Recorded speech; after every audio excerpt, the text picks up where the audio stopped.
Well, thank you for coming here today, General Petraeus, to talk to Radio Free Europe. Good to be with you, Jay. Thanks.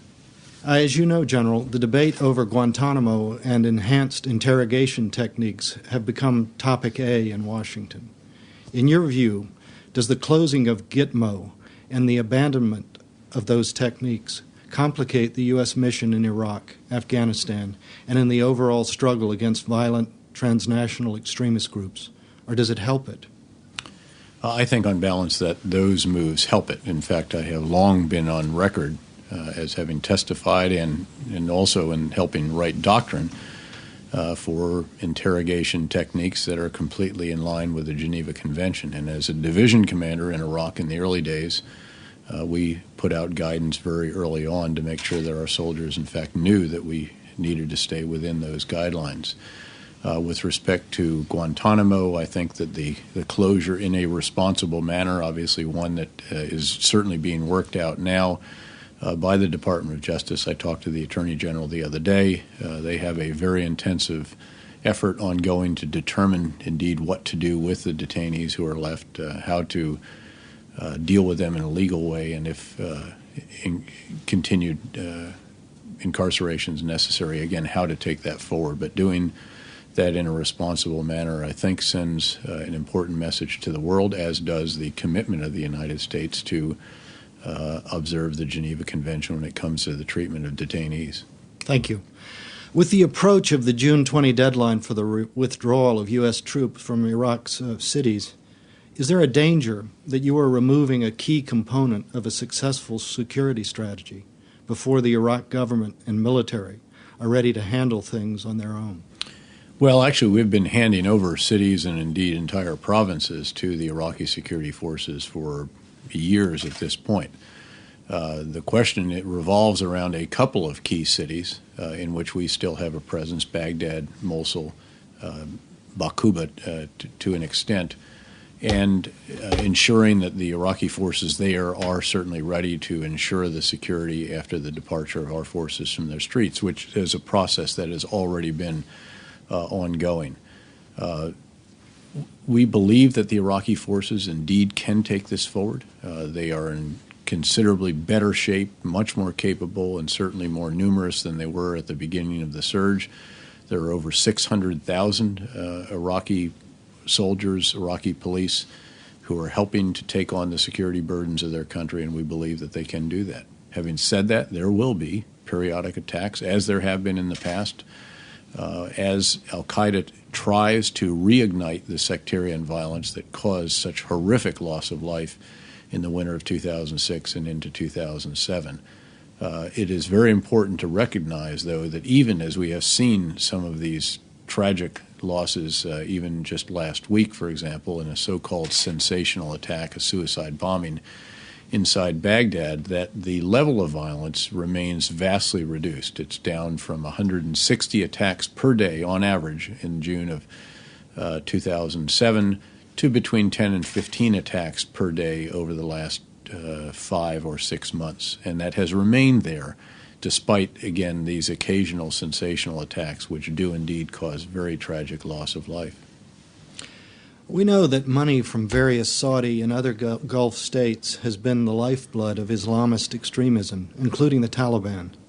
Why, more than 8 years after 9/11, have the U.S. and its allies been unable to cut off this crucial source of funding? Is there anything new that you think should be done? Well, first of all, I think it's important just to take the Afghan Taliban as an example. There are really 3 major sources of funding that they receive. There is the money that comes from the illegal narcotics industry, and that's the way to describe it. It is that large and it is that problematic. There's money that comes from a variety of criminal activities, from kidnapping, from other extortion schemes, and essentially mafia-like activity that the Taliban has conducted. And then there is indeed still money that comes in from the outside, some perhaps from neighboring countries and then some perhaps from the Gulf states.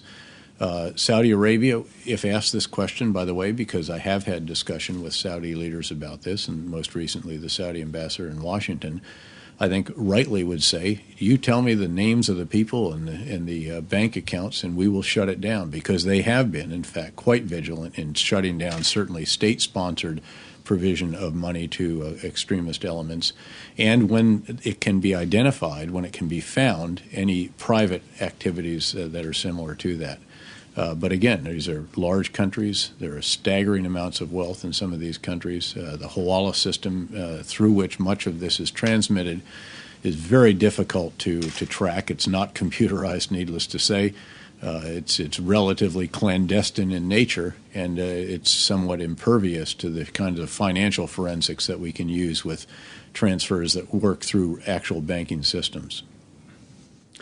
If the mission in Afghanistan is to ensure that it never again becomes a haven for al-Qaeda or other violent Islamist groups, does that mean holding the Afghan government to certain non-negotiable standards of liberal democracy and universal human rights?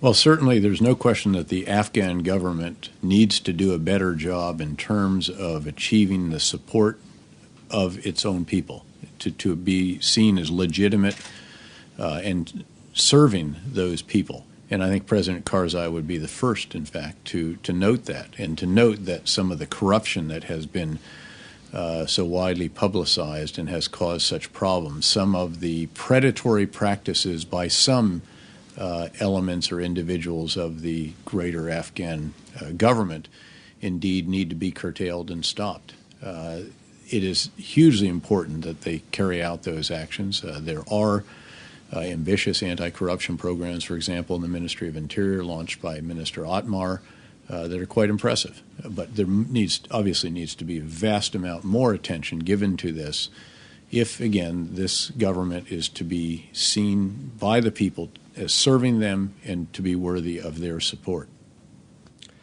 To what extent do you think that Pakistan's government, and particularly its military, now understand that Islamist extremism within its borders poses a greater threat than India? Well, it seems to be to a very increased extent, to a considerable extent. The fact is that the Pakistani military has been moving forces from the Indian government, with orders to move more having been issued. The fact is you have a unique convergence right now of four major elements in Pakistani society. The government, including the major opposition figures, Nawaz Sharif and others, virtually all the political parties, with a couple of exceptions, are united in saying that Pakistan must oppose and confront the Taliban and the other extremists in their country who do indeed threaten the very existence of the Pakistani state. In addition to that, the people now, really for the first time, very much opposed to what the Taliban has shown itself to do.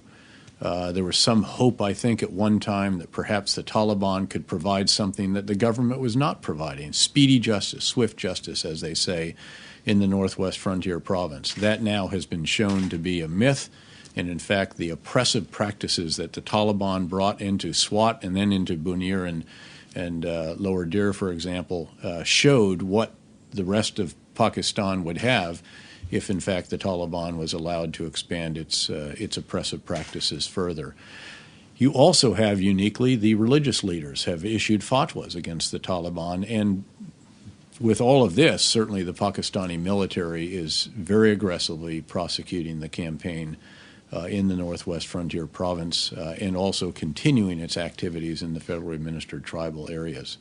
I think that this is unique since 9/11, certainly, and it bodes much better for Pakistan and for the hope of Pakistan as a country that is compared to the Taliban, a moderate country that is tolerant and not one in which religious ultra-conservative or extremist figures can tell the people how to pray, how to groom themselves, what music they can listen to, and all the rest of that.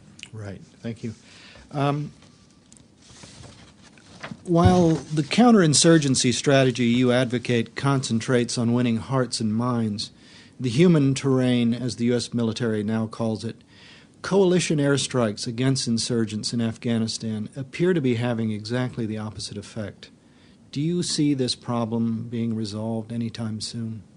Well, first of all, it is a problem, and it is one that we must address, and we must continue to work at how we can ensure that we still have access to these very important enablers, as we call them. We shouldn't have our soldiers go into a fight with one arm tied behind their back. On the other hand, we have to figure out how to bring these forces, these combat elements to bear without obviously killing innocent civilians.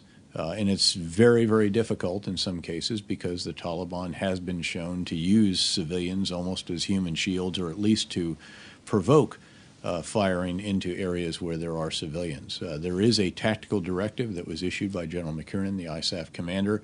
The application of that and also a number of other techniques that have been employed to partner Afghan and our special operations forces in various techniques has seemed to work, but still there are cases, such as the one certainly in western Afghanistan several weeks ago, in which innocent civilians are killed in significant numbers, and we won't debate the numbers. That's not what we need to do, is to figure out how to move forward and how to avoid such cases and to keep them to an absolute minimum in the future. So there was an investigation that I directed, a brigadier general brought in from the United States with considerable time on the ground in Afghanistan and in Iraq, both as a special operator and as a conventional forces deputy commander.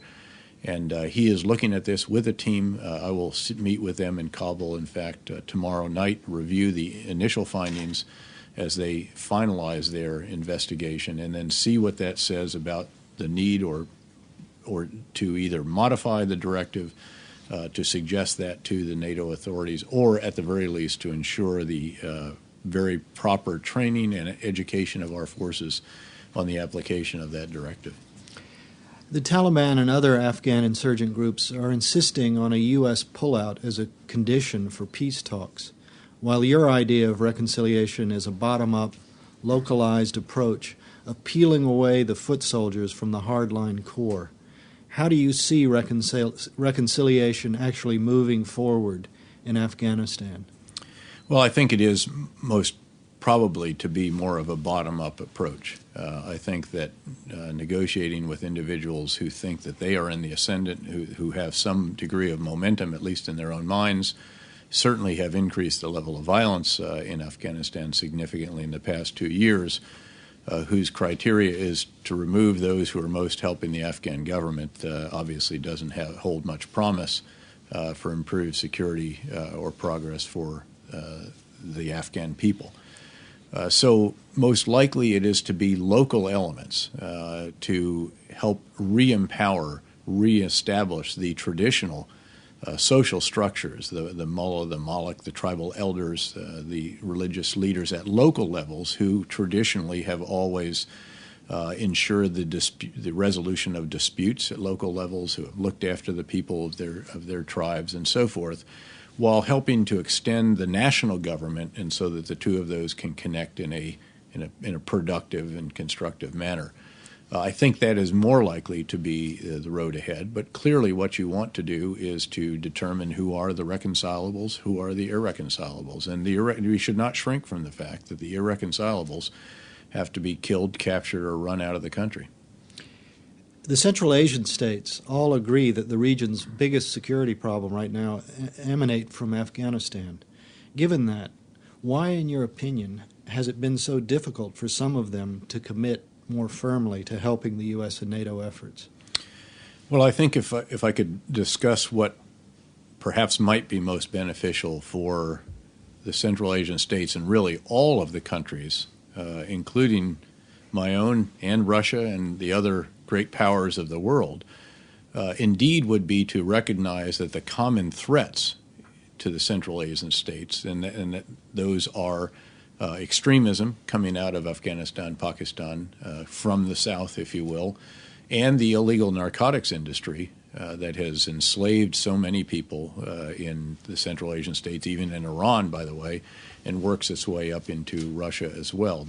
These common threats warrant cooperation and a broad partnership rather than continued zero-sum approaches to the new great game, if you will, the competition for power and resources in the Central Asian states. The fact is, actually, that I visited every one of these states, their leaders, in the past 4 months or so, and we have, in fact, achieved agreements with them, and even Russia now is supportive of the movement of cargo, supplies, and so forth through their borders.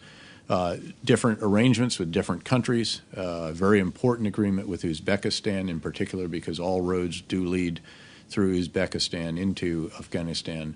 But we do see this kind of partnership that has developed to a degree and is one on which we hope we can build in the future. Thank you, General Petraeus, for a very informative interview. Thanks. My pleasure.